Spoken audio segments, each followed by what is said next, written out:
expect that we do something about the energy prices. I think this is one of the most important things now in Europe. But of course, the focus will be on Ukraine. And I think that we really have to commit ourselves to deliver to Ukraine what Ukraine needs the most. And these are four things. First is the hope, then military aid to be able Ukraine to defend itself, then humanitarian aid and the money, because they have to survive and their economy is under attack and not in the position to function normally.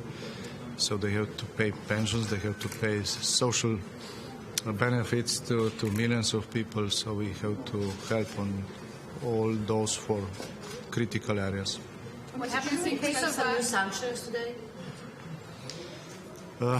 10 days ago, when together with our Polish and Czech friends were in Kiev, we got some very good proposals from Ukrainian governments how to specifically target some areas which were somehow forgotten during last packages of sanctions, targeted to those who are directly behind the Russian war machine, and this will be our proposal for next package of sanctions. Do you think an embargo would be the most effective or not? Excuse me? Do you think an embargo on Russian gas and oil would be the most effective, or why not?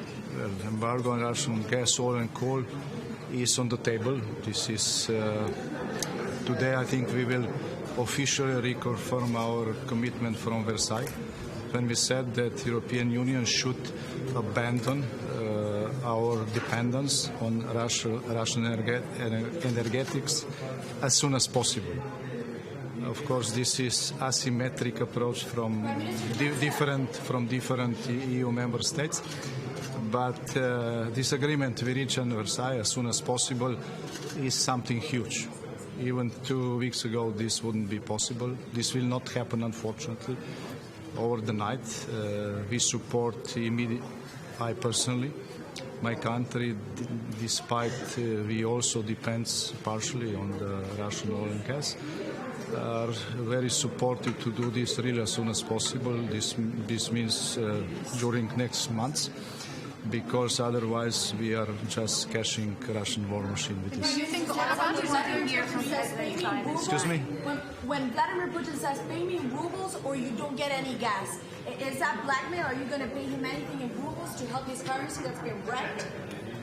I don't think that anybody in Europe really know how rubles look like. So nobody will pay in rubles. And what's your message to China? Because China has been really quiet about what's going on in Ukraine.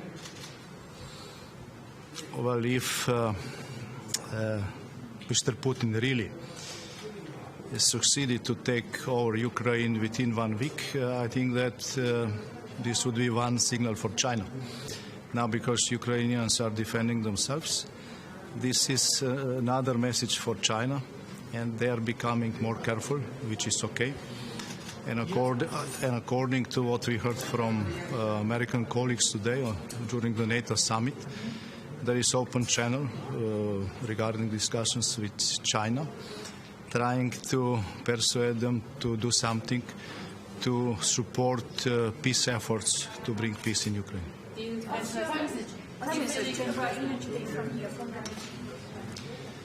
First of all, when we went to Kiev, we saw how brave nation this is. Actually, I think these difficult weeks were a time of the rebirth of the Ukrainian nation. They will never be defeated, but of course, every day when the war is going on means hundreds or maybe thousands of dead people. We are very sad when we are looking what's going on in Mariupol. This is the city which is bigger than our capital. It's a massive suffering there. And I said also during the NATO summit, do we really don't have more in our arsenal to help them? Not to Ukraine today, but to Mariupol especially. Because it's very difficult just to watch this massive suffering. And I think that the address of President Zelensky, who addressed the NATO summit at the beginning, and it was very moving, contributed to some more bold actions from our side. What happens in case of the use of chemical weapons? Well, my personal opinion is that so-called red line has already been crossed, because what to say to shelling from the sea with 200 millimeters guns on the civil parts of the Mariupol. I think that it is exactly the same as using some other so-called weapons of mass destruction. So it's I think that all red lines have already been crossed, so we don't need to speak about chemical or biological weapons, and to wait to those weapons to be used and then to say, well, red lines have been crossed. But of course, using such weapons, which are specifically forbidden by international conventions, are something regarding to international law, which trigger some more severe response from all those who signed such conventions. So legally this is something different. For the people who are dying, there is no difference either you're dying from chemical, biological or conventional weapons. Do you see some risks also for the other countries? Excuse me? Do you see also some risks for the other countries like Georgia, Moldova, Bosnia-Herzegovina? What do you think? Are they under the risk also? Well, I see risk for all Europe, because it's the war in Ukraine, the Russian aggression in Ukraine is influencing everything, also our living standard, but also our security. And we have to be aware, if Ukraine is really taken, Russia will become stronger, and then it's only a question of time who is next. So stopping the Russian aggression in Ukraine is also, well, bringing peace to not only to Ukraine but to all European continent, not only for our generation, but also for other future generations. Thank you very much. Thank you.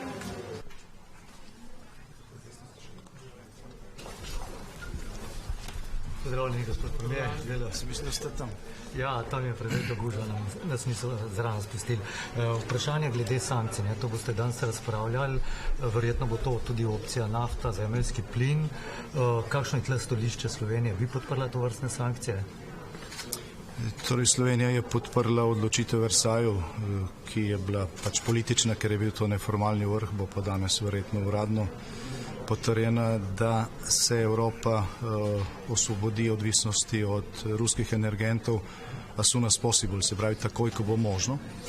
To ne pomeni jutri, žal. Mi podpiramo čim hitrejšo pot. Evropska komisija bo danes predstavila nekatere rešitve, za tiste, za katere smo že slišali oziroma o katerih smo bili prej obveščeni. Lahko rečem, da so v veliki meri učinkovite. Ob robu obiska ameriškega predsednika je bilo veliko razprav, kako lahko recimo Združene države pomagajo z utekočinjenim plinom že za naslednjo zimo, tako da tukaj se veliko stvari dogaja in veliko premika. Je pa tukaj še nekaj predlogov, ki smo jih dobili v Kijevu ob našem obisku z ukrajinske strani, ki vsebujajo zelo učinkovite sankcije in ki ne predstavljajo kakšne velike zadeve, okrog katere bi bila mnenja v Evropi različna. Nekaj o tem smo danes že govorili na vrhu NATO za stvari, ki se bolj dotikajo vojaških zadev, oziroma okrog zadev, ki so pomembne za to, da ustavimo ruski vojaški stroj. Gre za tako imenovane produkte za dvojno rabo, ki jih Rusija kupuje kot civilne produkte, uporablja jih pa v vojaški tehniki. Poleg tega pa so kolegi iz Ukrajine naredili še en seznam zelo učinkovitih, po mojem mnenju, predlogov, oziroma sankcij, ki targetirano vplivajo na situacijo v Rusiji, ne nasploh, ne nekaj, kar prizadene celotno prebivalstvo, ampak predvsem tiste, ki poganjajo vojaški stroj. Potem pa še, zdaj ste že rekli, Slovenija je tik pred tem, da sprejme to odločitev o pošiljanju diplomatskega predstavnika v Kijev. A boste zdaj ta poziv ali pa predlog še enkrat ponovili tudi pred ostalimi kolegi? Pa kako komentirate, da bi ta evropska... Kar se tiče našega predstavnika, je bila odločitev že sprejeta. Gre za pristojnost ministra za zunanje zadeve. Po zakonu o zunanjih zadevah lahko minister v izrednih razmerah pošlje odpravnika poslov in mu sam izda pooblastila. To se je že večkrat zgodilo, tukaj ni potrebnih nobenih interventnih drugih podlag.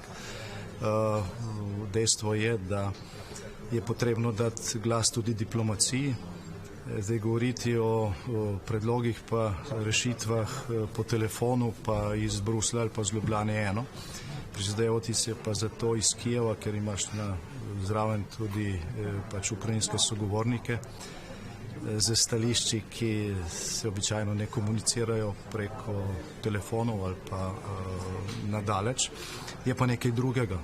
Od vseh evropskih držav, mislim, da je samo Poljska ohranila svojega predstavnika v Kijevu in potrebuje pomoč. In ja, danes smo pogovarjali tudi o tem, da je Evropska unija poslala nazaj misijo. To pa bo ta odpravnik poslov, je že znano ime, kdo bo vodil to misijo? Ne, ime je znano in moram reči, da se zahvaljujem vsem, ki so se javili, teh je bilo kar nekaj iz različnih organov v Sloveniji, tudi ljudje, ki so bili včasih v različnih vladah, pa za njih so več v diplomaciji, ki imajo izkušnje in še vedno prihajajo predlogi, tako da jih je več od mest.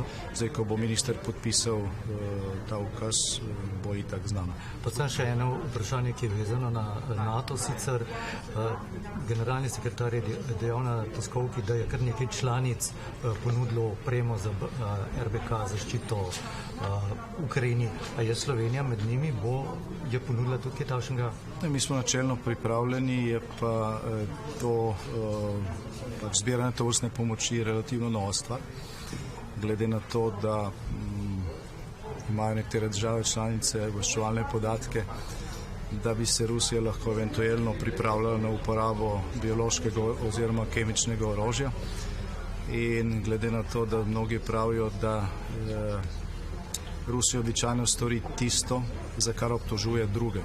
In se to govorjenje o tem, kako je Zahod financiral razne laboratorije v Ukrajini, je pač nakazovanje nekega takega možnega ravnanja, tako da v tem trenutku gre za preventivno ukrepanje. Gospod premier, samo še eno vprašanje glede zahteve Moskve za plačevanje energentov z rublji. Kako vi to vidite? Slovenija sodelovala pač v takšnem scenariju, ki se zdi na prvi pogled kar bizarno?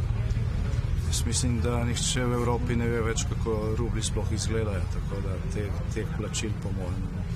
Kaj pa morda še vprašanje glede časovnice, embarga na ruske energente, ali pa vsaj te prekinitve odvisnosti od ruskih energentov. Rekli ste, soon as possible, imate lahko mogoče kakšen bolj oprijemljivo špekulacijo v mesecu, dveh, pol leta, glede na to, da je kar nekaj nestrinjanja glede tovrstnih sankcij med državami.